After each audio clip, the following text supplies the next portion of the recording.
प्यारे बच्चों, आप सभी का हमारे चैनल पे बहुत बहुत स्वागत है। दोस्तों, आज के इस वीडियो माध्यम से क्लास 10th के बच्चों के लिए विज्ञान का एक महा मैराथन क्लास लेकर के आ चुका हूं। और बच्चों, ये वीडियो उन विद्यार्थियों के लिए खास होने वाली है जो कि अब की बार 2024 बोर्ड परीक्षा में साइंस का पेपर देने वाले हैं। और दोस्तों, एक बात मैं पूरे यकीन के साथ बोल सकता हूं कि जो भी बच्चा इस पूरे सेशन को ईमानदारी से देख लेता है, अंत तक समझ लेता है, तो बोर्ड परीक्षा के पेपर में 70 नंबर बिल्कुल पक्का कर लेगा।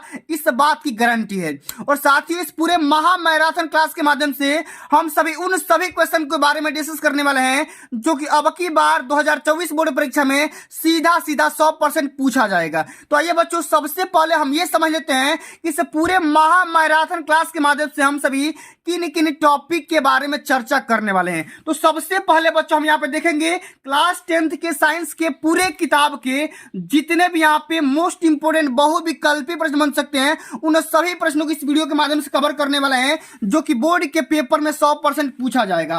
उसके बाद बच्चों, यहाँ पे साइंस के पूरे किताब के लघु उत्तरी और दीर्घ उत्तरी प्रश्नों के बारे में चर्चा करने वाले हैं जो कि बोर्ड के पेपर में सीधा सीधा छपने वाला है और इससे बाहर नहीं जाएगा। तो ये बच्चों, बिना किसी देरी के इस महा मैराथन क्लास की स्टार्ट करते हैं। उससे पहले मैंने आपको इस पूरे के पूरे महा मैराथन क्लास के यहाँ पे बनाने के लिए बहुत सारा मेहनत मेरे को करना पड़ा है, बहुत सारा संघर्ष करना पड़ा है।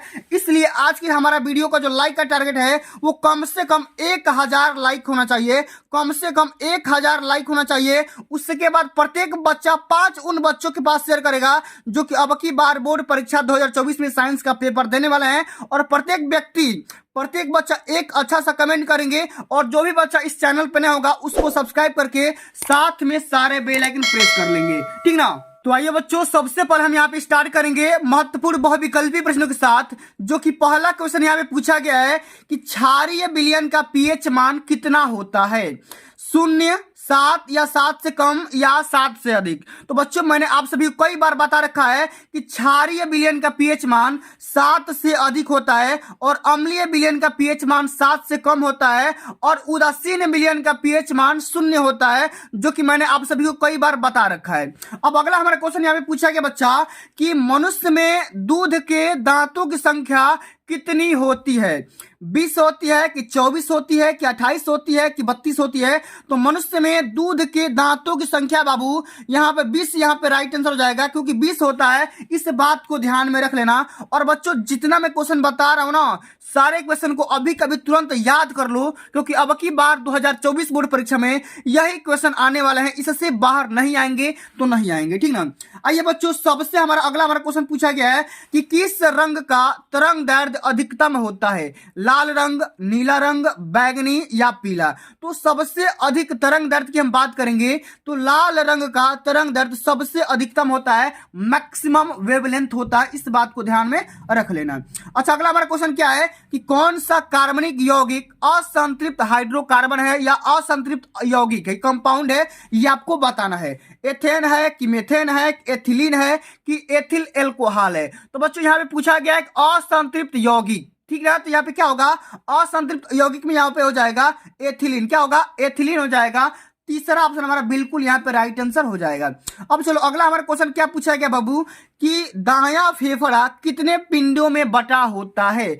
2 पिंडों में, 3 पिंडों में या 4 पिंडों में या 5 पिंडों में? तो बच्चों, दायां फेफड़ा कुल मिलाकर के 3 पिंडों में बटा होता है। इस बात को ध्यान में रख लेना, कई बार बाबू पेपर में पूछा जा चुका है। अब चलो, अगला हमारा जो क्वेश्चन पूछेगा बच्चा, फिजिक्स का very very most important question है। क्वेश्चन क्या है कि विभवांतर के मापन हेतु प्रयुक्त मापक यंत्र क्या होता है? माने विभवांतर को किसमें मापते हैं या किस यंत्र से मापते हैं, ये आपको बताना है। एमीटर से, वोल्ट मीटर से, ओम मीटर से या इनमें से कोई नहीं? तो वोल्टेज को मापने के लिए वोल्ट मीटर की आवश्यकता पड़ती है। दूसरा यहाँ पे ऑप्शन बिल्कुल राइट आंसर हो जाएगा। अब चलो, अगला हमारा क्वेश्चन क्या है बाबू कि यकृत संश्लेषित करता है, किसके साथ करता है ये आपको बताना है। शर्करा, रुधिर, यूरिया या प्रोटीन? तो यकृत बच्चों यूरिया को संश्लेषित करता है। ऑप्शन नंबर हमारा तीसरा यहाँ पे राइट आंसर हो जाएगा, ठीक ना। आगे हम बढ़ जाते हैं। अगला हमारा क्वेश्चन क्या पूछा गया है कि गुणों के आधार पर तत्वों को कितनी श्रेणियों में विभाजित किया गया है? 4, 6, 3 या 2।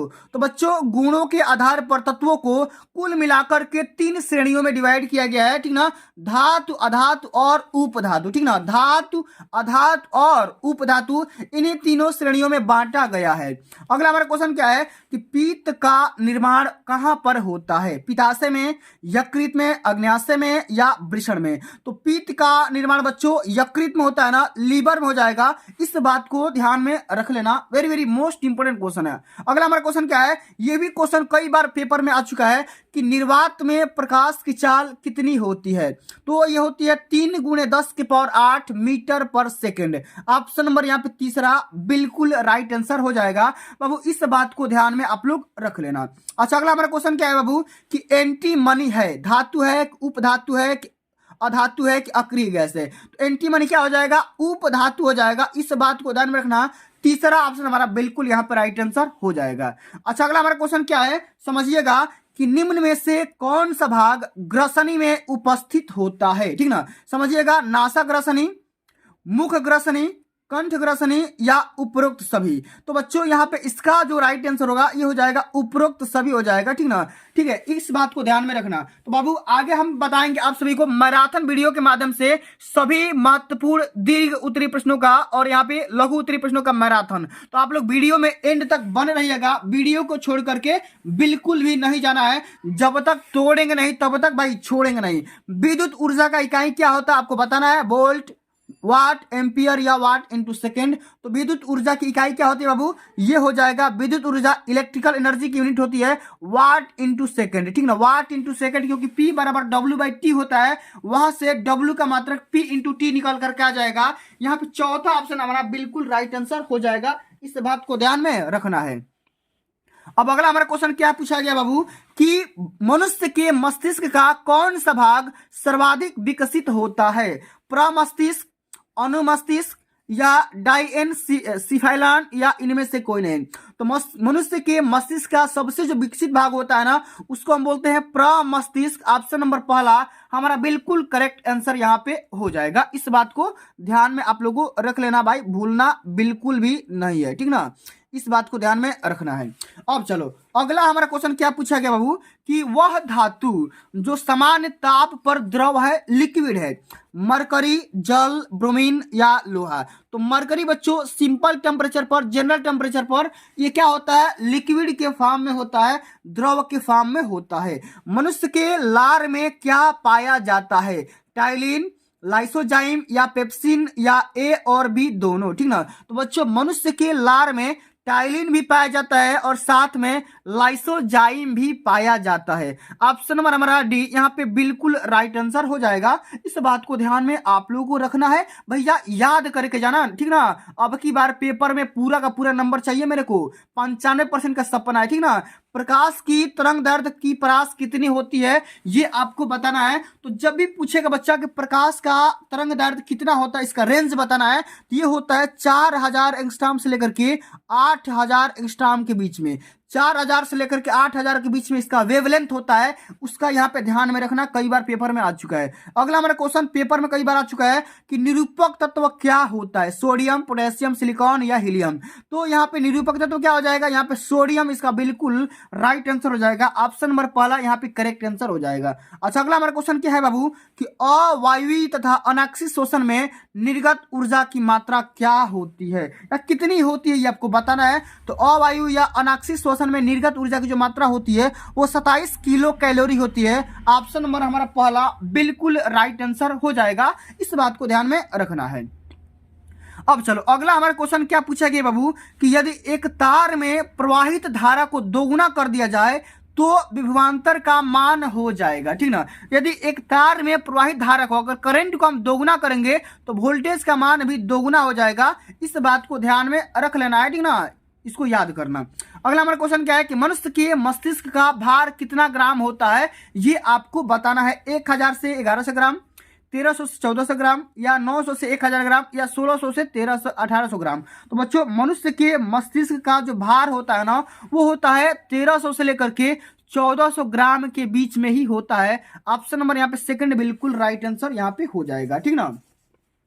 अब चलो अगला हमारा क्वेश्चन क्या पूछा गया है कि निम्न में से कौन सा तत्व धात्विक है। धात्विक मतलब मेटॉलिक है, माने मेटल से मिलकर के बना हुआ है, ये आपको बताना है, ठीक ना। पोटेशियम, ठीक ना, या फास्फोरस है कि हीलियम है कि लिथियम है कि या सल्फर है। तो बच्चों यहाँ पे धात्विक शब्द क्या हो जाएगा, यहाँ पे फास्फोरस हो जाएगा। इस बात को ध्यान में रख लेना, ठीक ना।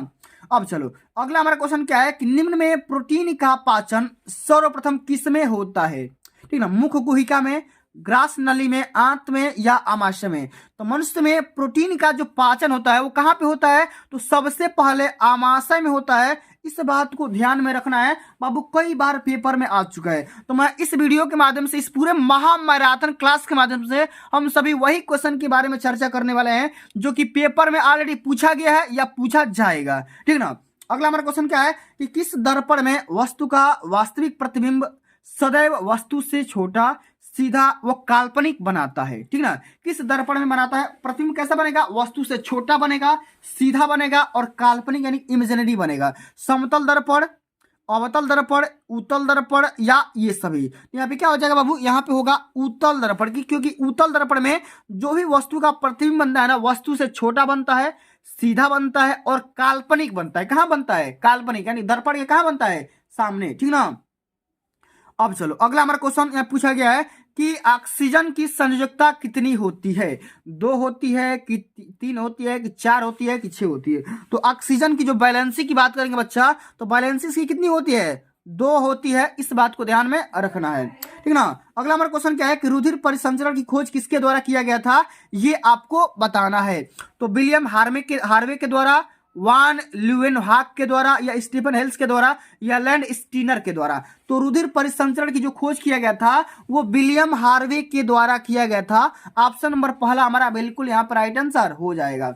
अच्छा अगला हमारा क्वेश्चन क्या है कि विद्युत ऊर्जा की इकाई क्या होती है। विद्युत ऊर्जा की इकाई बताओ क्या होती है, वाट होती है कि किलोवाट होती है, किलोवाट प्रति घंटा होती है कि किलोवाट घंटा होती है। तो इलेक्ट्रिकल एनर्जी की जो यूनिट होती है वो होती है किलोवाट घंटा। क्या होती है, किलोवाट घंटा, या वाट इंटू सेकेंड भी हो सकता है, ठीक ना, या मेगावाट घंटा, ठीक ना। इस प्रकार से विद्युत ऊर्जा की मात्रक हो जाएगा या यूनिट हो जाएगा।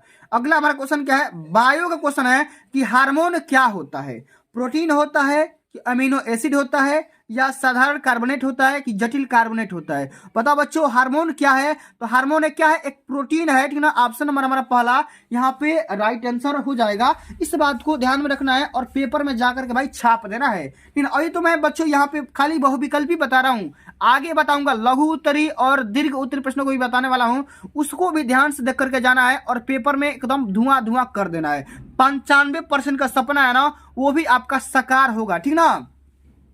अब चलो अगला हमारा क्वेश्चन क्या है कि कौन सी धातु ठंडे जल के साथ हाइड्रोजन गैस निकालती है, तांबा, सोना, पोटेशियम या एल्यूमिनियम। तो यहाँ पे क्या हो जाएगा बच्चा, यहाँ पे हो जाएगा पोटेशियम। क्या होगा, पोटेशियम ऐसी एक एलिमेंट है, ऐसी धातु है जो कि ठंडे जल के साथ हाइड्रोजन गैस निकालती है, रिलीज करती है, ठीक ना। अगला हमारा क्वेश्चन क्या है, एमाइलेज एंजाइम क्रिया किसके द्वारा करता है, ठीक ना, या क्रिया करता है प्रोटीन्स पर, कार्बोहाइड्रेट्स पर या वसाओं पर या लवणों पर। तो बच्चों एमाइलेज एंजाइम जो है ये करता है कार्बोहाइड्रेट्स पर रिएक्शन करता है। ऑप्शन नंबर हमारा सेकंड बिल्कुल राइट आंसर होगा।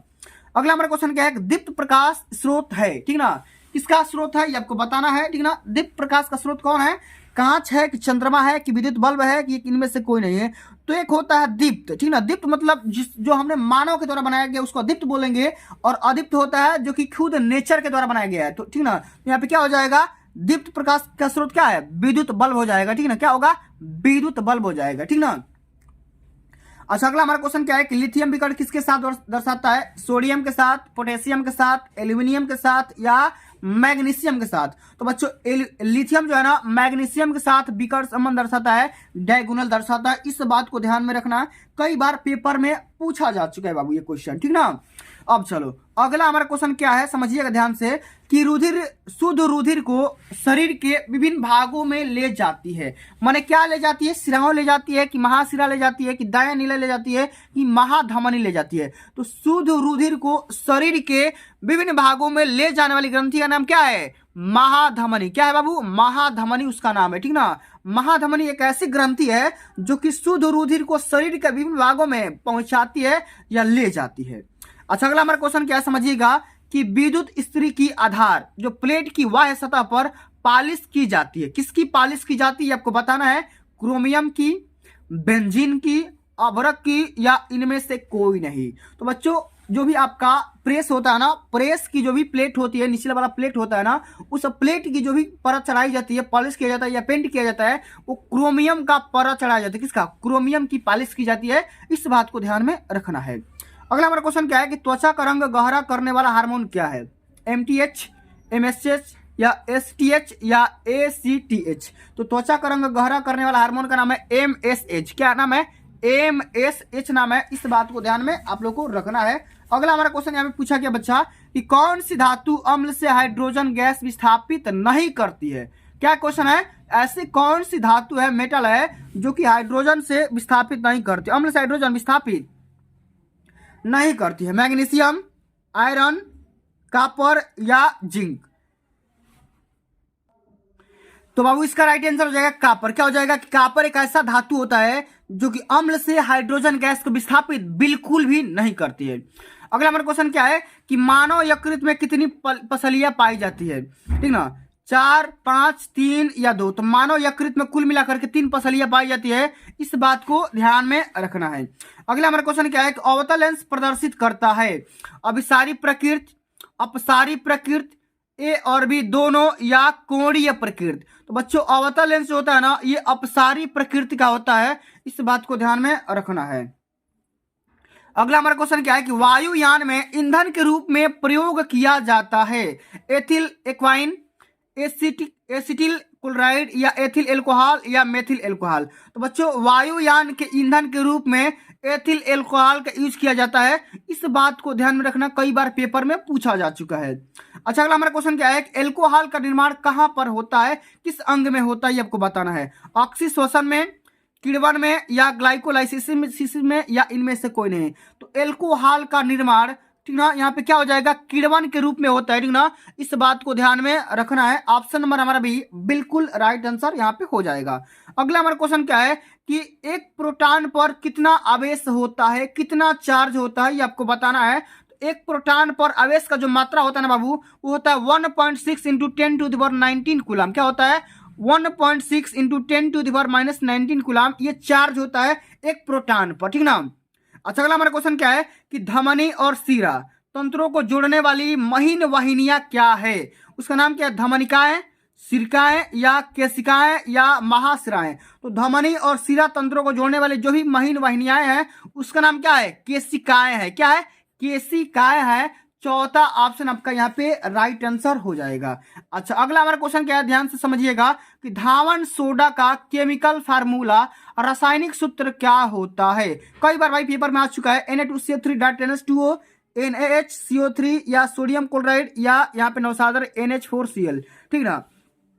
तो धावन सोडा का जो केमिकल फार्मूला होता है ना बाबू, वो होता है Na2CO3.10H2O होता है। इस बात को ध्यान में रखना है।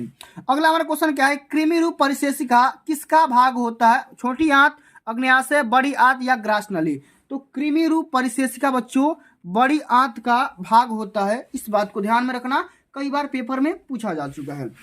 अच्छा अगला हमारा क्वेश्चन क्या है कि प्रकाश की प्रकीर्णन की घटना किस रंग में अधिकतम होती है? बताना है, बैगनी, लाल रंग, पीला रंग, या नीला रंग? तो प्रकाश की प्रकीर्णन की जो घटना होती है उस सबसे अधिकतम वो बैगनी रंग के लिए सबसे ज्यादा होती है। इस बात को ध्यान में रखना।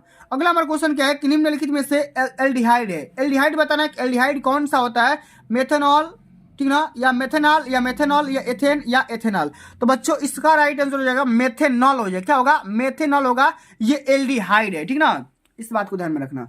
अगला हमारा क्वेश्चन क्या है कि मनुष्य के शरीर में फेफड़ों की संख्या कितनी होती है? ये आपको बताना है। एक होती है कि दो होती है कि अनेक होती है कि चार होती है? तो मनुष्य के शरीर में फेफड़े की संख्या कुल मिलाकर के 2 होती है। इस बात को ध्यान में रखना है। ठीक है। अगला हमारा क्वेश्चन क्या है कि 1 माइक्रो एम्पियर की विद्युत धारा का मान कितना होता है? तो 1 माइक्रो एम्पियर में कुल मिलाकर के 10⁻⁻6 एम्पियर होता है। 1 माइक्रो मतलब क्या होता है? 10⁻⁻6 होता है। ठीक ना, इस बात को ध्यान में रखना। अगला हमारा क्वेश्चन क्या है, कोशिका गुच्छ किसमें पाया जाता है? यकृत में, रुधिर में, अमाशय में, या वोमेन संपुट में? ठीक ना, तो कोशिका गुच्छ किसमें पाया जाएगा? वोमेन, ठीक ना, संपुट में पाया जाता है। इस बात को ध्यान में रखना। अच्छा अगला हमारा क्वेश्चन क्या है, यहाँ पे समझिएगा, कि खाने के सोडा का केमिकल फार्मूला क्या होता है, ठीक ना, ये होता है बच्चों Na2 नहीं NaHCO3, सोडियम बाइकार्बोनेट। क्या होता है? सोडियम बाइकार्बोनेट होता है। इसको हम क्या बोलते हैं? खाने का सोडा बोला जाता है। जठर रस निकलता है, कहाँ से निकलता है? अमाशय से निकलता है। इस बात को ध्यान में रख लेना, कई बार भाई पेपर में पूछा जा चुका है। अगला हमारा क्वेश्चन क्या है? टिंडल प्रवाह कहाँ पे होता है, किसके द्वारा होता है? कोलाइडी विलयन के द्वारा, जल के द्वारा, या पेट्रोल के द्वारा, ये सभी के द्वारा। तो टिंडल प्रवाह जो होता है ना, कोलाइडी विलयन में सबसे ज्यादा देखने को मिल जाता है, ठीक ना। टिंडल प्रवाह किसमें देखने को मिलता है? कोलाइडी विलयन में। एथिल एल्कोहल का आईपीएसी नाम क्या होता है? तो एथिल एल्कोहल का आईपीएसी नाम होता है यहाँ पे एथेनॉल होता है कि मेथेनॉल होता है, कैसिटिक एसिड होता है, कैथेनोइक एसिड होता है। तो एथिल एल्कोहल का आईपीएसी नाम एथेनॉल हो जाएगा। क्या होगा? एथेनॉल। मनुष्य की श्वास नली की दीवार में होती है, तो मनुष्य की दीवार में सी आकार की उपास्थि होती है। क्या? सी आकार की उपास्थि होती है। क्या होती है? उपास्थि होती है। इस बात को ध्यान में रखना। अच्छा, अगला हमारा क्वेश्चन क्या है कि एम्पियर इंटू सेकेंड किसका मात्रक होता है? एम्पियर इंटू सेकेंड विद्युत ऊर्जा का, विद्युत वाहक बल का, धारा का, या आवेश का? तो विद्युत ऊर्जा, यह क्या हो जाएगा? ये हो जाएगा आवेश का मात्रक, क्योंकि क्यू बराबर क्या होता है? आई इंटू टी, और आई का मात्रक एम्पियर, टी का मात्रक सेकेंड। ठीक है। मनुष्य में मुख्य उत्सर्जी अंग है, क्या है भाई? ब्रिक है कि फेफड़ा है कि त्वचा है कि यकृत है? तो मनुष्य में मुख्य उत्सर्जी अंग क्या है? ब्रिक है, किडनी है। ठीक है। अब चलो अगला हमारा क्वेश्चन क्या पूछा गया है कि धातुओं को पतले तारों में खींचने की क्षमता को क्या कहते हैं? तन्यता, आघात वर्धनीयता, सुचालकता, या ध्वनिकता? तो धातुओं को पतले तारों में खींचने की जो क्षमता होती है उसको हम तन्यता बोलते हैं। ऑप्शन नंबर हमारा पहला यहाँ पे राइट आंसर हो जाएगा। अगला हमारा क्वेश्चन क्या है बाबू कि पीत रस का रासायनिक प्रकृति क्या है? आपको बताना है, अम्लीय है, क्षारीय है, जलीय है कि उदासीन है? तो पीत रस का रासायनिक प्रकृति जो भी होती है वो क्षारीय होती है, बेस टाइप की होती है। इस बात को ध्यान में रखना। अगला हमारा क्वेश्चन क्या है? समतल दर्पण की फोकस दूरी कितनी होती है? ये होती है अनंत। क्या होती है? इनफाइनाइट होती है, कई बार हमने बता रखा है। अच्छा, विकर्ण संबंध किसके किसके तत्वों के बताता है? मैंने अभी जस्ट बताया था कि लिथियम और मैग्नीशियम आपस में विकर्ण संबंध दर्शाते हैं। इस बात को ध्यान में रखना। अगला हमारा क्वेश्चन क्या है कि मानव हृदय में कक्षों या वेश में की संख्या कितनी होती है? तो कुल मिलाकर के 4 चेंबर होते हैं, ठीक है ना। हार्ट में कितने चेंबर होते हैं? 4 चेंबर होते हैं, ठीक है। धारा किसके बराबर होता है? तो धारा यानी कि जो भी करंट होता है वो क्या होता है? W। क्या होता है? W इंटू भी इंटू टी होता है। क्या होता है? W इंटू भी इंटू टी होता है। ये करंट का मात्रक होता है, ठीक ना। अब चलो अगला हमारा क्वेश्चन जो कि अंतिम नंबर क्वेश्चन है कि पिट्यूटरी ग्रंथि से या ग्रस्ति से निकलने वाला हार्मोन क्या है? तो यहाँ पे उस ग्रंथि का, उस हार्मोन का नाम है वासोप्रेसिन। क्या है? वासोप्रेसिन है। इस बात को ध्यान में रख लेना। तो चलिए बच्चों, इस पूरे महामैराथन क्लास के माध्यम से हमने कुल मिलाकर के यहाँ पे कम से कम 100-200 MCQ का यहाँ पे हल देख लिया।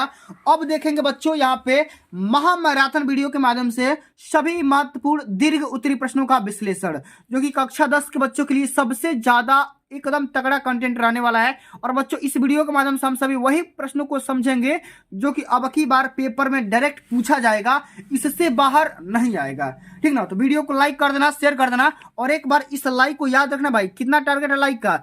1000 लाइक का टारगेट है। आप लोग इसको पूरा करा भाई जल्दी से, ठीक ना। और प्रत्येक बच्चा उन बच्चों के पास शेयर करेंगे जो कि अब की बार पेपर देने वाले हैं, ठीक ना। अब की बार पेपर देने वाले, और 1000 लाइक का टारगेट पूरा करा दो भाई। 1000 लाइक का टारगेट पूरा करा दो आप लोग, ठीक ना। आइए सबसे पहले यहाँ पे क्वेश्चन पूछा जा रहा है बच्चा कि रासायनिक अभिक्रिया किसे कहते हैं, यह कितने प्रकार की होती है, प्रत्येक को उदाहरण दे करके समझाइए। सबसे पहले बच्चों समझते हैं भाई केमिकल रिएक्शन क्या होती है, ठीक ना, और केमिकल रिएक्शन क्या होता है, ठीक ना। तो इसमें क्या लिखेंगे कि जब एक या एक से अधिक पदार्थ परस्पर अभिक्रिया करके नए पदार्थ बनाते हैं, नए प्रोडक्ट बनाते हैं, तो ऐसी अभिक्रिया को रासायनिक अभिक्रिया कहते हैं। क्या बोलेंगे कि जब एक या एक से अधिक पदार्थ, ठीक ना, जब एक या एक से अधिक पदार्थ आपस में मिलेंगे, रिएक्शन करेंगे, और रिएक्शन करके एक नया प्रोडक्ट बना लेंगे, एक नया मैटर तैयार कर लेंगे, इस प्रकार की अभिक्रिया को क्या बोलेंगे? रासायनिक अभिक्रिया बोलेंगे। एग्जाम्पल के तौर पर यहाँ पे देखो, मैंने यहाँ पे लिख रखा है कि मैग्नीशियम जब हाइड्रोक्लोरिक एसिड के साथ क्रिया करता है तो मैग्नीशियम क्लोराइड यहाँ पे बना लेता है, साथ में हाइड्रोजन गैस को यहाँ पे रिलीज कर देता है, ठीक ना। यहाँ पे देखो मैग्नीशियम और यहाँ पे साथ में हाइड्रोक्लोरिक एसिड, जब दोनों का आपस में रिएक्शन करवाएंगे, ठीक ना, तो क्या बनेगा? मैग्नीशियम क्लोराइड बनेगा, साथ में हाइड्रोजन गैस रिलीज हो जाएगी, उत्पन्न हो जाएगी। इस बात को ध्यान में रखना है। अच्छा, क्वेश्चन ये भी पूछा गया कि यह कितने प्रकार की होती है। यहाँ पे लिखेंगे कि रासायनिक अभिक्रिया के प्रकार। इसमें लिखेंगे कि रासायनिक अभिक्रिया निम्न प्रकार की होती है। सबसे पहले में आएंगे यहाँ पे देखो, समझेंगे कि संयोजन अभिक्रिया। इसमें क्या होता है? संयोजन अभिक्रिया क्या होती है? तो वह रासायनिक अभिक्रिया जिनमें 2 या 2 से अधिक प्रकार के पदार्थों के अणु परस्पर जुड़ करके केवल एक ही प्रकार के पदार्थों के अणु बनाते हैं उसको हम संयोजन अभिक्रिया बोलेंगे। जिसे हम देखो सोडियम और क्लोराइड आपस में मिलेंगे और यहाँ पे क्या बना देंगे, सोडियम क्लोराइड बना देंगे। इसको हम क्या बोलेंगे, संयोजन अभिक्रिया बोलेंगे। इसी प्रकार से अगला हमारा आती है वियोजन अभिक्रिया। अच्छा, इस ये क्या होती है बच्चों, समझते हैं कि वह रासायनिक अभिक्रिया जिसमें कोई यौगिक अपने अवयवी तत्वों अथवा उन सरल यौगिकों में वियोजित हो जाता है, टूट जाता है, वियोजित हो जाता है, उसको हम क्या बोलेंगे, वियोजन अभिक्रिया बोलेंगे। जैसे यहाँ पे देखिएगा, यहाँ पे जैसे जल है तो जल का जब हम विद्युत अपघटन करेंगे, गर्म करेंगे तो क्या हो जाएगा, ये हाइड्रोजन और ऑक्सीजन के अणुओं में क्या हो जाएगा, टूट जाएगा, ठीक ना, सरल कंपाउंड में टूट जाएगा, वियोजित हो जाएगा, ठीक ना। जल आपका अलग हो जाएगा, सॉरी यहाँ पे हाइड्रोजन आपका अलग हो जाएगा, HO नहीं है, ठीक ना, जल हाइड्रोजन आपका अलग हो जाएगा और ऑक्सीजन आपका अलग हो जाएगा। इस प्रकार से वियोजन अभिक्रिया होती है। आगे का अभिक्रिया समझते हैं बच्चा, विस्थापन अभिक्रिया, ठीक ना, यह भी कई बार पूछा जा चुका है। तो वह अभिक्रिया, ठीक ना, वह रासायनिक अभिक्रिया जिसमें किसी यौगिक के अणु के किसी एक परमाणु अथवा समूह या मूलक के स्थान पर कोई दूसरा परमाणु अथवा समूह या मूलक आ जाता है, उसको हम क्या बोलेंगे, विस्थापन अभिक्रिया बोलेंगे। जैसे यहाँ पे देखिए, समझिएगा आयरन को, ठीक ना, यहाँ पे आयरन को जब कापर सल्फेट के साथ रिएक्शन कराया जाएगा तो जो आयरन होगा ना बच्चों, यहाँ पे क्या हो जाएगा, सल्फेट के साथ यहाँ पे विस्थापित हो जाएगा और यहाँ पे फेरस सल्फेट बना लेगा। क्या बोलेगा, फेरस सल्फेट बना लेगा। उसके बाद यहाँ पे क्या होगा, कापर यहाँ पे क्या हो जाएगा, एक प्रेसिपिटेट के रूप में नीचे तली में बैठ जाएगा। ठीक है, आगे बात कर लेते हैं द्विविस्थापन अभिक्रिया। ये क्या होती है, तो वह रासायनिक अभिक्रिया, ठीक ना, वह रासायनिक अभिक्रिया या जिस रासायनिक अभिक्रिया में यौगिकों के आयनों अथवा घटकों की अदला बदली हो जाती है तथा नए यौगिकों बनते हैं, नए यौगिक मतलब कंपाउंड बनते हैं, तो वह उभय प्रतिस्थापन अभिक्रिया कहलाती है। जैसे यहाँ पे देखो, इसमें 2 बार होगा। इसमें क्या था, एक बार आयरन इसमें सल्फेट के साथ आ गया था, ठीक ना। इसमें क्या होगा, यहाँ पे देखो बेरियम क्लोराइड को जब सोडियम सल्फेट के साथ जब रिएक्शन कराएंगे तो यहाँ पे देखो जो बेरियम होगा वो सल्फेट के साथ आ जाएगा और यहाँ पे बेरियम सल्फेट बना लेगा।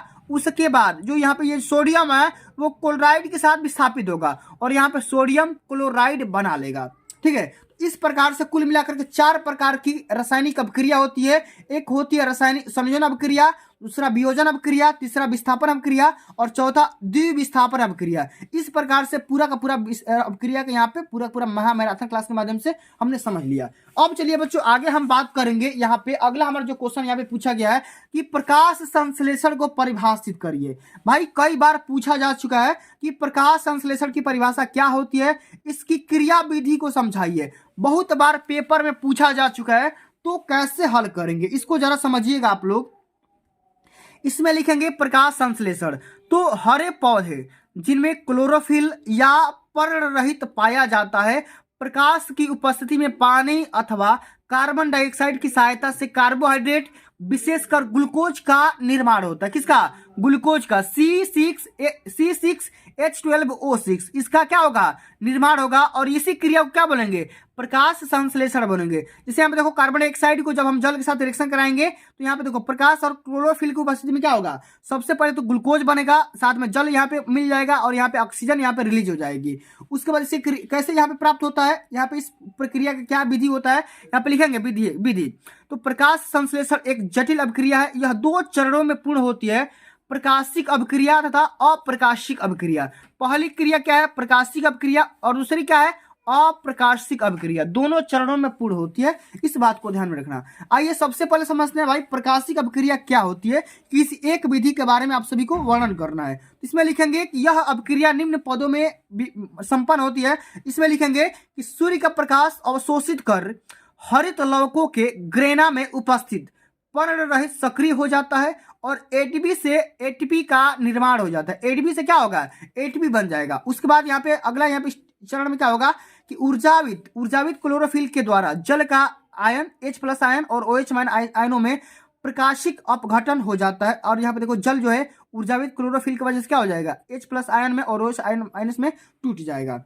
आगे लिखेंगे कि जल के प्रकाश अपघटन से उत्पन्न OH- आयन, ठीक ना, परस्पर मिलकर के पानी और ऑक्सीजन बनाते हैं। ऑक्सीजन गैस के रूप में मुक्त होकर के स्टोमेटा के द्वारा बाहर निकल जाता है। जैसे यहाँ पे देखो ऑक्सीजन गैस यहाँ पे बाहर निकल जा रही है और साथ में आपको यहाँ पे जल मिल गया। यहाँ पे हम बना देंगे इसका फिगर, ठीक ना, एटीपी से यहाँ पे एटीपी बनाएंगे और इस प्रकार से हम यहाँ पे प्रकाशिक क्रिया है और यहाँ पे एटीपी बन गया और यहाँ पे NAD+ PH2 बन गया, और यहाँ पे अप्रकाशिक क्रिया के माध्यम से CO2 और यहाँ पे शर्करा बन गया। और यहाँ पे लिख देंगे प्रकाश संश्लेषण अभिक्रिया का सारांश, पूरा यहाँ पे सारांश हो गया। ये सूर्य है, सूर्य की रोशनी जब आती है प्रकाशिक क्रिया होती है, और यहाँ पे अप्रकाशिक क्रिया होती है, ठीक ना। इस प्रकार से पूरा पूरा यहाँ पे विधि संपन्न होती है, ठीक है। अब चलिए बच्चों आगे हम बात कर लेते हैं। Very very most important question है जो कि केमिस्ट्री का क्वेश्चन है कि बेकिंग पाउडर का रासायनिक नाम एवं अणुसूत्र क्या होता है, और इसे बनाने की कौन सी विधि मानी जाती है, और इसका उपयोग कहाँ पे किया जाता है, इसके बारे में आप सभी को लिखना होगा, हल करना होगा, समझना होगा। तो बाबू कैसे हल करेंगे जरा ध्यान से समझिएगा। तो बेकिंग पाउडर का रासायनिक नाम सोडियम बाइकार्बोनेट होता है, इसका अणुसूत्र NaHCO3 होता है। इतना बात समझ में आ गया।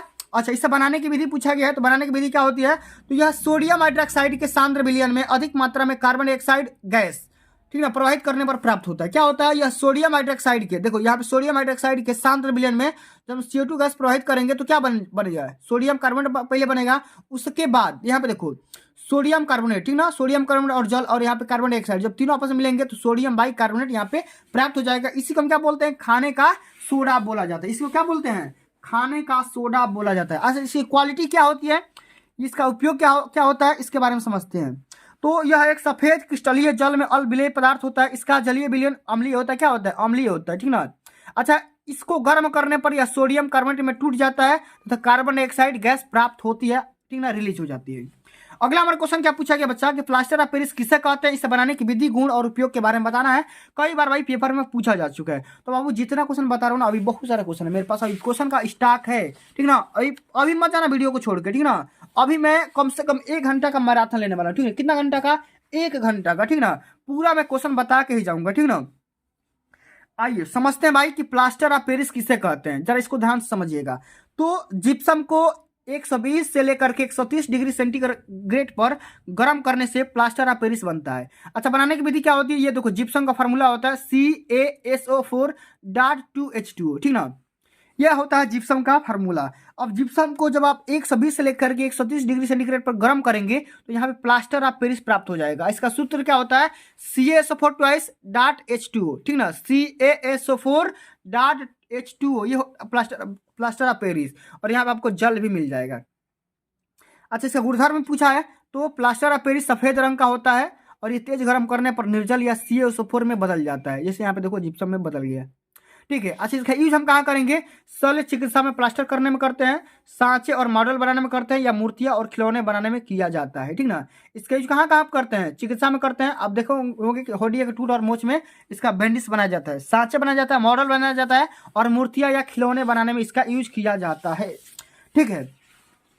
अब चलिए बच्चों अगला जो हमारा क्वेश्चन यहाँ पे पूछा गया है, जरा ध्यान से समझिएगा आप लोग। क्वेश्चन क्या है कि धातुओं की सक्रियता श्रेणी क्या होती है। हाइड्रोजन से अधिक सक्रिय और दूसरा कम सक्रिय, ऐसे एक एक तत्व का नाम बताना, एक एक धातु का नाम बताना है, या विद्युत रासायनिक श्रेणी क्या होती है, इसके 2 प्रमुख अनुप्रयोग के बारे में लिखना होगा। तो बच्चों आइए जरा ध्यान से समझते हैं, ठीक है, कि भाई धातुओं की सक्रियता श्रेणी क्या होती है। तो यहाँ पे समझते हैं कि धातुओं की सक्रियता श्रेणी वह सूची है जिसमें धातुओं को क्रियाशीलता के अवरोही क्रम में व्यवस्थित किया जाता है। विस्थापन के बाद निम्न श्रेणी को विकसित किया जाता है जिसे सक्रियता श्रेणी कहा जाता है। इसी क्या कहा जाएगा, सक्रियता श्रेणी कहा जाता है, ठीक है। अच्छा, इसमें बोला गया है कि सक्रियता श्रेणी धातुओं की अपेक्षा अवक्रियाशीलता को दर्शाना है। तो मैंने यहाँ पे देखो पूछा गया, तो मैंने आपको पूरा यहाँ पे पूरा सीरीज बता दे रहा हूँ, अब इसको याद कर लो। तो यहाँ potassium, sodium, calcium, magnesium, aluminium, zinc, iron, lead, hydrogen, carbon, ठीक ना, या कॉपर, मरकरी, सिल्वर या गोल्ड। अब देखो बच्चों यहाँ पे एक क्वेश्चन पूछा गया है कि हाइड्रोजन से अधिक सक्रिय कौन है। तो यहाँ पे देखो हाइड्रोजन कहाँ पे है, तो हाइड्रोजन देखो यहाँ पे ये दिखाई दे रहा है, हाइड्रोजन से अधिक सक्रिय क्या होगा, ऊपर जाएंगे तो सक्रियता बढ़ेगी, ठीक ना। तो हाइड्रोजन से अधिक सक्रिय क्या हो जाएगा, ये हो जाएगा कॉपर, ठीक ना, क्या हो जाएगा मैग्नीज। और कम सक्रिय धातु का नाम कॉपर लिख सकते हो, कम मतलब नीचे जाओगे तो भाई सक्रियता कम घट जाएगी, ठीक ना। अब देखो यूज इसका बताना है, यूज कैसे करेंगे, यहाँ पे देखो अनुप्रयोग। तो विद्युत रासायनिक श्रेणी की सहायता से धातुओं की क्रियाशीलता की तुलना की जा सकती है, और विद्युत रासायनिक श्रेणी की सहायता से विभिन्न धातुओं के द्वारा अम्लों में से हाइड्रोजन विस्थापित कर पाने की क्षमता की जानकारी प्राप्त होती रहती है, ठीक ना। इस प्रकार से दोनों अनुप्रयोग यहाँ पे हम लिख देंगे। अब चलो अगला जो हमारा क्वेश्चन यहाँ पे पूछा गया बाबू, जरा ध्यान से समझिएगा, कई बार ये पेपर में आ चुका है कि स्टरीकरण से आप क्या समझते हैं। स्टरीकरण से आप क्या समझते हैं, उदाहरण सहित स्पष्ट करिए। या एसिटिक अम्ल से एथिल एसीटेट कैसे प्राप्त करेंगे उसके बारे में यहाँ पे रिएक्शन देना है, ठीक ना, बढ़िया से समझाना है। तो कैसे हल करेंगे जरा ध्यान से समझिएगा। तो जिस प्रकार अम्ल एवं क्षार की पारस्परिक अभिक्रिया से लवण तथा जल बनते हैं, ठीक उसी प्रकार अम्ल तथा एल्कोहल की अभिक्रिया से एस्टर तथा जल बनते हैं। इस अभिक्रिया को स्टरीकरण कहेंगे। क्या कहेंगे? इसी को स्टरीकरण कहा जाता है। अच्छा, कार्बोक्सिलिक एसिड को या अम्लों को स्टरीकरण क्रिया प्रायः सांद्र सल्फ्यूरिक अम्ल की उपस्थिति में कराई जाती है। यह निर्जलीकरण तथा उत्प्रेरक दोनों का कार्य कर सकती है। अच्छा, यहाँ पे देखो एसिडिक अम्ल का फार्मूला लिखा गया है कि CH3COOH और इसको एथिल अल्कोहल के साथ गर्म करेंगे तो यहाँ पे क्या हो जाएगा, एथिल एसीटेट बन जाएगा। इसी को हम एस्टर बोलते हैं, साथ में आपको जल भी मिल जाएगा। ठीक है, अब चलो अगला हमारा क्वेश्चन क्या है बाबू कि मेंडलीफ की आवर्त सारणी के 2 गुण, ठीक ना, या गुण तथा दोषों के बारे में उल्लेख करना है। कई बार पेपर में आ चुका है। तो मेंडलीफ की मूल आवर्त सारणी की दोष क्या है, गुण क्या है, उसके बारे में समझते हैं। सबसे पहले गुण के बारे में चर्चा करेंगे कि तत्वों के गुणों के अध्ययन में सुविधा। ये क्या है, इसका गुण है। इसमें क्या लिखा है कि मेंडलीफ की मूल आवर्त सारणी से तत्वों के भौतिक तथा रासायनिक गुणों का अध्ययन सरल हो गया। ठीक ना, क्या हो गया, तत्वों को भौतिक और रासायनिक गुणों का अध्ययन स्टडी करना आसान हो गया, क्योंकि समान गुण वाले तत्वों को एक ही समूह में रखा जाता है। ठीक ना, अतः किसी समूह के किसी एक तत्व का अध्ययन करने से उस समूह के अन्य तत्वों के गुणों की जानकारी प्राप्त हो जाती है। ठीक ना, आगे लिखेंगे कि तत्वों के परमाणु ज्ञात करने की सहायता, इसमें परमाणु भार भी ज्ञात करने की मदद मिल जाती है। सन 1869 से पहले बेरिलियम का परमाणु भार 13.5 माना जाता था, लेकिन बेरिलियम के या गुण मेंडलीफ की मूल आवर्त सारणी के द्वितीय समूह के तत्वों के गुणों के समान ही है। ठीक, क्या है, एकदम इक्वल है। अच्छा, अगला हम टॉपिक लिखेंगे कि नए तत्वों की खोज में सहायता भी मिलती है। भाई, जो भी नए नए एलिमेंट खोज जाएंगे वो मेंडलीफ की आवर्त सारणी के माध्यम से बहुत ज्यादा हेल्प मिलता है। इसमें लिखेंगे कि मेंडलीफ की आवर्त सारणी में कुछ स्थान रिक्त छोड़े गए थे। ये रिक्त स्थान उन तत्वों से संबंधित थे जिनकी खोज तब तक नहीं हुई थी। ठीक ना, इन अज्ञात तत्वों के गुण तथा परमाणु भारों की भविष्यवाणी कर दी गई थी। ठीक ना, नए तत्वों के खोज के साथ साथ इन रिक्त स्थानों की पूर्ति भी चली होती गई। ठीक ना, इस प्रकार से इतने प्रकार का गुण मिल गया। और आगे बच्चों इसके दोष के भी बारे में समझ लेते हैं भाई कि इसकी क्या डिसएडवांटेज है। तो इसमें लिखेंगे सबसे पहले अधिक परमाणु भार वाले तत्वों का कम परमाणु भार वाले स्थानों से पहले रखा जाना। ये तो बिल्कुल भी गलत है भाई। ठीक ना, इस प्रकार से इसका डिसएडवांटेज था कि मेंडलीफ की मूल आवर्त सारणी में सभी तत्वों के परमाणु भारों के प्रयोग के द्वारा स्थापित मानों को रखने पर यह पाया गया कि कहीं कहीं परमाणु भारों के बढ़ते हुए क्रम में परिवर्तन हो जाता है। मैंने डिसएडवांटेज है ये। ठीक ना, अनेक तत्वों के उचित स्थान का अभाव हो गया। तो अनेक तत्वों की खोज के मेंडलीफ की मूल आवर्त सारणी में उन्हें उचित स्थान का नहीं मिल पाना। ठीक ना, मैंने कुछ ऐसे भी तत्व थे, एलिमेंट थे, जिनको जहां पे रहना था वो वहां पे नहीं रहे। ठीक ना, ये एक डिसएडवांटेज था। आगे लिखेंगे समस्थानिकों तथा समभारिकों में स्थान। इसमें क्या था कि समस्थानिकों तथा समभारिकों की खोज के बाद यह स्पष्ट हो गया कि तत्वों का मूल लक्षण उनका परमाणु भार नहीं है, क्या है, परमाणु क्रमांक है। ठीक ना, अतः मेंडलीफ की मूल आवर्त सारणी में समस्थानिकों तथा समभारिकों को कोई स्थान नहीं दिया गया। ठीक है, आगे लिखेंगे कि तत्वों का मूल लक्षण उनका परमाणु क्रमांक है। ठीक ना, जैसे मैंने अभी आपको तुरंत बताया कि परमाणु संरचना वो रेडियो एक्टिविटी का के खोज के बाद यह स्थापित हो गया कि तत्वों का मूल लक्षण उनका परमाणु भार नहीं बल्कि क्या है, परमाणु क्रमांक है। क्या है बाबू, परमाणु क्रमांक है। इस बात को ध्यान में रखना है। अब चलो अगला जो हमारा क्वेश्चन यहाँ पे पूछा जा रहा है बच्चा कि पुष्प का नामांकित चित्र बनाइए, इनके विभिन्न चक्रों के कार्य भी बताइए। कई बार पूछा जा चुका है, very very most important question है, इसको जरा ध्यान से आप समझिएगा। ठीक ना, क्या पूछा गया है कि आवृत बीजी पौधों में नर तथा मादा जननांग पुष्पों में स्थित होते हैं। पुष्प को रूपांतरित शाखा कहते हैं। इसमें निम्नलिखित 4 चक्र होते हैं। कौन कौन से, वाहेदल, दल, पुमंग या इसको नर जनन तंत्र बोलते हैं, और एक है मादा जनन अंग। ठीक ना, तो 4 प्रकार के अंग होते हैं। चारों के बारे में डिटेल में समझते हैं। ठीक ना, तो उससे पहले समझते हैं बाबू कि भाई ये पुष्प क्या होता है। तो आवृत बीजी पौधों में नर तथा मादा जननांग पुष्पों में स्थित होते हैं, और पुष्प को रूपांतरित शाखा भी कहा जाता है। इसमें 4 चक्र होते हैं। ठीक ना, कौन कौन सा, सबसे पहला होता है वाहेदल। सबसे पहले इसके बारे में समझते हैं। यह हरे रंग की पत्ती सादृश रचनाओं का एक चक्र होता है जो पुष्प के भीतरी चक्रों की रक्षा करता है। क्या करता है, भीतरी चक्रों क्या करेगा, कवच बनाकर रखेगा, सेफ बना करके रखेगा। अच्छा, दल क्या होता है भाई, तो ये रंगीन होता है और ये परागकण की क्रिया के लिए कीटों को आकर्षित करता है, अट्रैक्ट करता है। ठीक ना, आगे लिखेंगे पुमंग या एडिसियम। ठीक ना, ये होता है नर जनन अंग। ठीक है, इसमें क्या लिखेंगे कि इसकी प्रत्येक इकाई को पुंकेसर कहते हैं।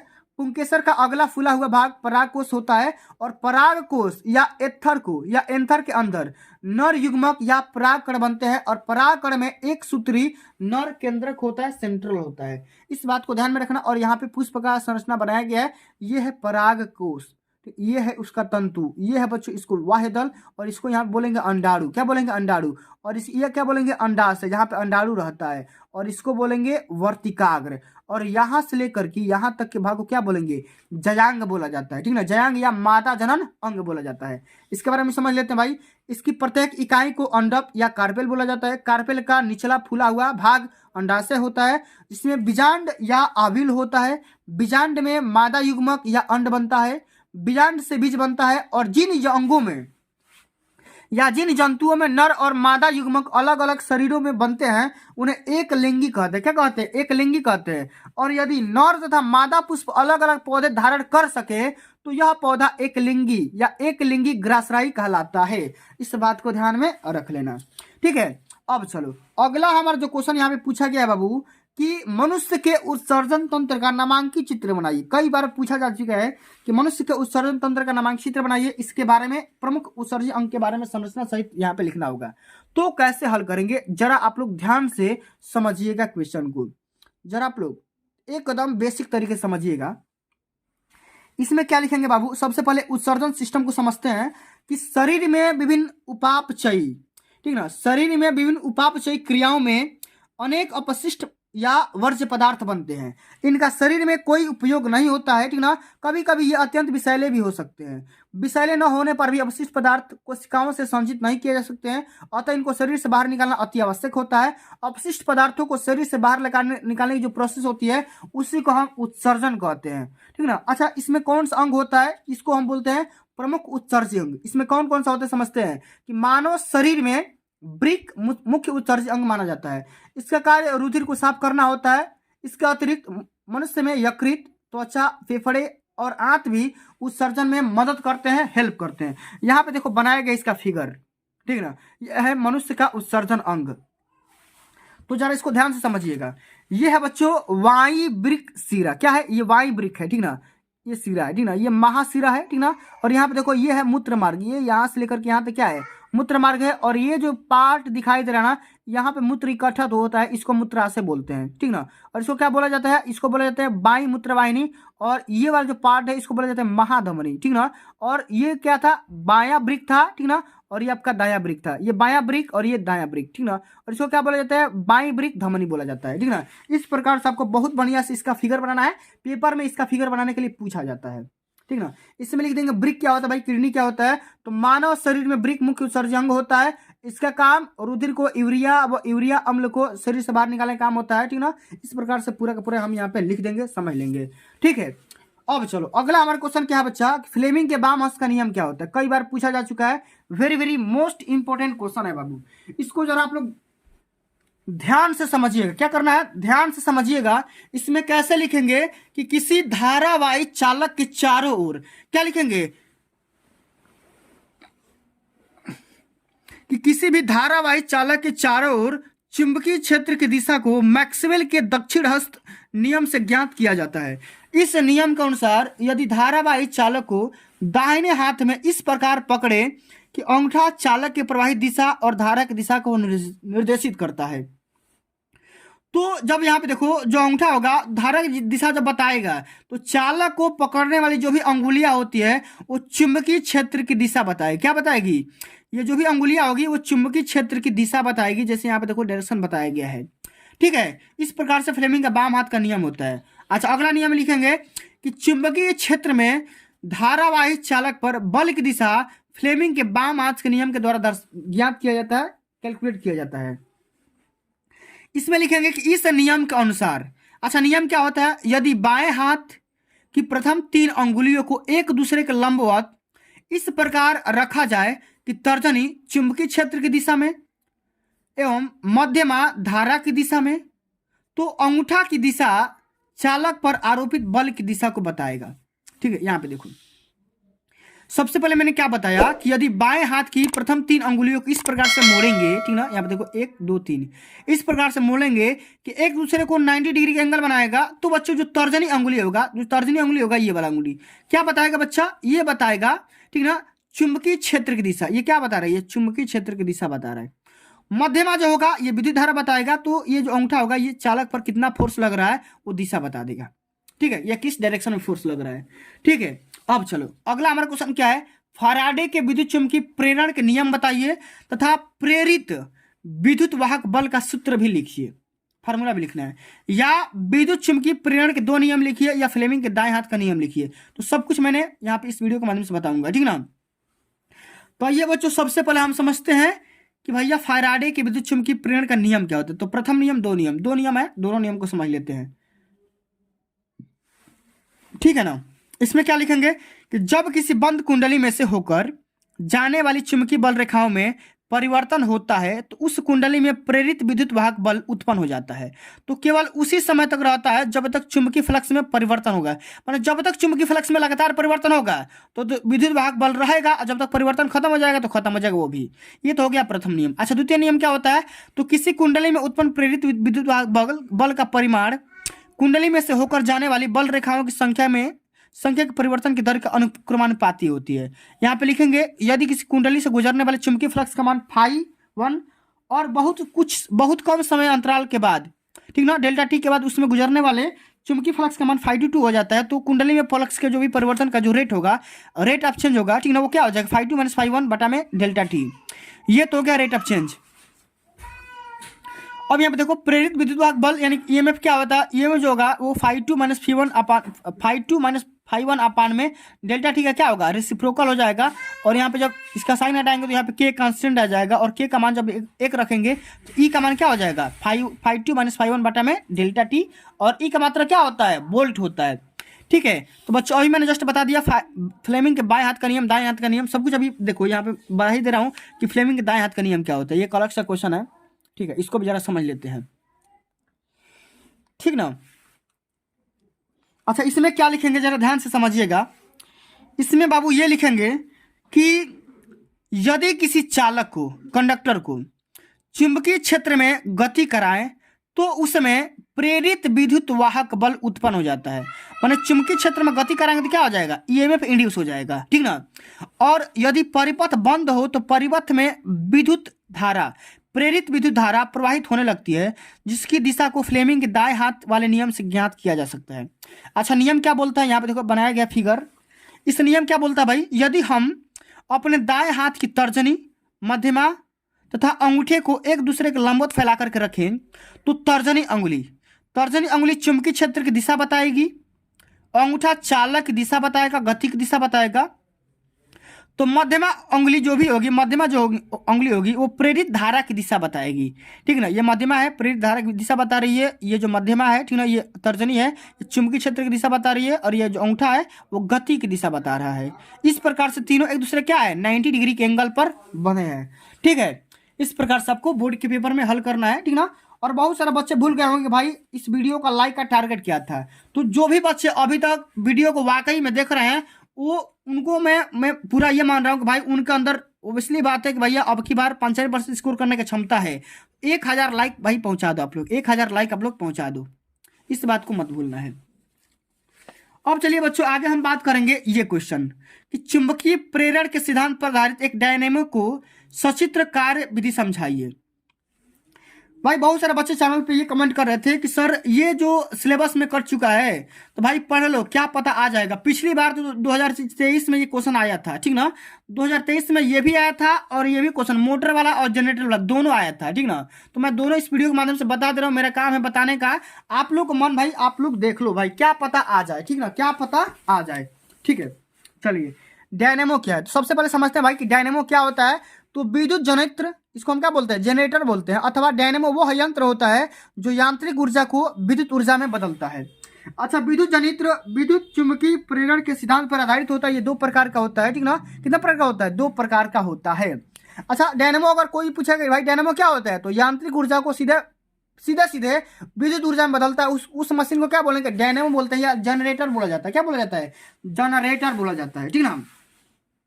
अच्छा, इसका सिद्धांत क्या होता है कि जब किसी बंद कुंडली को चुंबकीय क्षेत्र में तेजी से घुमाया जाता है तो उसमें से गुजरने वाले चुंबकीय फ्लक्स रेखाओं में निरंतर परिवर्तन होता रहता है, जिसके कारण कुंडली में एक प्रेरित विद्युत बल उत्पन्न हो जाता है और बाह्य परिपथ व कुंडली में प्रेरित विद्युत धारा बहने लगती है। अतः कुंडली को घुमाने में व्यय यांत्रिक ऊर्जा विद्युत ऊर्जा में चेंज हो जाती है। ठीक है, इस प्रकार से इसका सिद्धांत लिख देंगे और रचना लिख देंगे कि प्रतिवर्ती धारा जनित्र में 3 मुख्य भाग होता है। एक तो होता है क्षेत्र चुंबक कुंडली, उसके बाद से ब्रश या वलय लगा होता है। सब कुछ समझते हैं। क्षेत्र चुंबक क्या होता है, सबसे पहले इसके बारे में समझते हैं। तो यह एक शक्तिशाली चुंबकीय ध्रुव खंड होता है जिसके बीच कुंडली लगी रहती है। इसके बीच कुंडली लगी हुई, देखो यहाँ पे चुंबक है, 2 चुंबक का टुकड़ा है, इसी के बीच में कुंडली कॉइल्स लगा होता है, उसके वायर का बॉन्डिंग रहता है। कुंडली क्या होती है इसको समझते हैं। यह एक आयताकार कुंडली है जो कच्चे लोहे के क्रोड पर पृथक तांबे के तारों को लपेट करके बनाया जाता है। तांबे के तार को लपेट करके बनाया जाता है, उसी को कॉइल कहा जाता है। ठीक ना। अब देखो सर्पी बलय या ब्रश क्या होता है, इसको भी समझते हैं। तो ये तांबे के बने 2 छल्ले या सर्पी बलय होते हैं जिनका संबंध एक और तो कुंडली एबीसीडी में आए, ठीक ना, बाएं तांबे तारों से होता है और दूसरी ओर कार्बन के 2 ब्रशों एक्स वाई से होता है। इन ब्रशों का संबंध वाय परिपथ से जिसमें धारा भेजनी होती है उसी से कनेक्ट कर देते हैं, उसी का कनेक्शन हम कर देते हैं। ठीक है, अब साथियों आइए सबसे अंतिम नंबर क्वेश्चन की तरफ बढ़ते हैं। अगला हमारा क्वेश्चन क्या है कि विद्युत मोटर का कार्यकारी सिद्धांत क्या होता है, इसकी रचना एवं कार्यविधि के बारे में सचित्र वर्णन करके स्पष्ट करना है। Very very most important question है, पेपर में पिछली बार पूछा गया था। तो कैसे हल करेंगे सबसे पहले समझ लेते हैं। तो विद्युत मोटर एक ऐसा साधन होता है जो विद्युत ऊर्जा को यांत्रिक ऊर्जा में कन्वर्ट करता है। क्या करता है, यह विद्युत ऊर्जा को या इलेक्ट्रिकल एनर्जी को किस में कन्वर्ट करेगा, मैकेनिकल एनर्जी में। किसमें, मैकेनिकल एनर्जी में। भाई जैसे आप पेट्रोल डालोगे, फ्यूल डालोगे, तब वो क्या मिलेगा आपको, यांत्रिक ऊर्जा मिलेगा, पानी मिल जाएगा, जल मिल जाएगा। मोटर का तो यही ना काम होता है बाबू, मोटर का काम क्या होता है, पानी निकालना, यांत्रिक ऊर्जा। अच्छा, सिद्धांत क्या होता है कि जब किसी कुंडली को चुंबकीय क्षेत्र में रख करके उसमें धारा प्रवाहित की जाती है तो कुंडली पर एक बलयुग्म काम करता है, एक कपल काम करता है जो कुंडली को घुमाने का प्रयास करता है। यदि कुंडली अपने एक्सिस पर घूमने के लिए स्वतंत्र हो तो वो घूमने लगती है, आपस में आसानी से वो घूमना स्टार्ट कर देती है। यहाँ पे देखो पूरा यहाँ पे ब्रश दिखाया गया, आर्मेचर है, इसी में बाइंडिंग की जाती है। ये नॉर्थ पोल साउथ पोल, चुंबक के 2 टुकड़े हैं, इसी के बीच में कॉइल को यहाँ पे क्या कर दिया जाता है, कॉइल कुंडली जो भी होती है उसी में तार का बाइंडिंग कर दिया जाता है। ठीक ना, और कुंडली यहाँ पे राइट टू लेफ्ट या right to left to right घूमने के लिए फ्री हो जाती है। इसमें कार्यविधि लिखेंगे कि जब बैटरी से कुंडली में विद्युत धारा प्रवाहित करते हैं तो फ्लेमिंग के बाएं हाथ के नियम के अनुसार कुंडली की भुजाएं ए बी तथा सी डी पर बराबर परंतु विपरीत प्रकार के 2 बल काम करते हैं, उसको बलयुग्म कहा जाता है। ये बल एक बलयुग्म बनाते हैं जिसके कारण कुंडली दक्षिणी दिशा में घूमने लगती है और कुंडली के साथ उसके सिर पर लगे विभक्त वलय भी घूमने लगते हैं। इन विभक्त वलयों की सहायता से धारा की दिशा इस प्रकार रखी जाती है तो कुंडली पर लगने वाले जो भी बल होते हैं लगातार एक ही दिशा में कार्य करते रहे, अर्थात कुंडली की दिशा को घुमाते रहे। ठीक है, तो इस प्रकार से आप सभी को विद्युत मोटर और जनरेटर के बारे में पूरा तैयार करके जाना है, तब जाकर पूरा यहाँ पे आप स्कोर कर पाओगे। तो प्यारे बच्चों आज के लिए बस इतना ही। अगर ये वीडियो आप सभी को समझ में आया होगा, पसंद आया होगा, तो इस वीडियो को लाइक कर देना और लाइक का जो मैंने टारगेट रखा था 1000 लाइक यहाँ पे पूरा पहुंचा देना। अगर आप पूरे महामैराथन क्लास को पेपर से 1 दिन पहले भी देख करके चले जाते हो ना तो आप 95% यहाँ पे स्कोर करके टॉपर लिस्ट में शामिल हो सकते हो और 70 में 65 नंबर तो स्कोर आसानी से कर सकते हो। जो भी बच्चा ईमानदारी से इस पूरे महामैराथन क्लास को देख लेगा, समझ लेगा तो ठीक ना। तो प्यारे बच्चों आज के लिए बस इतना ही, मिलते हैं अगली वीडियो में, तब तक के लिए जय हिंद, जय भारत, वंदे मातरम।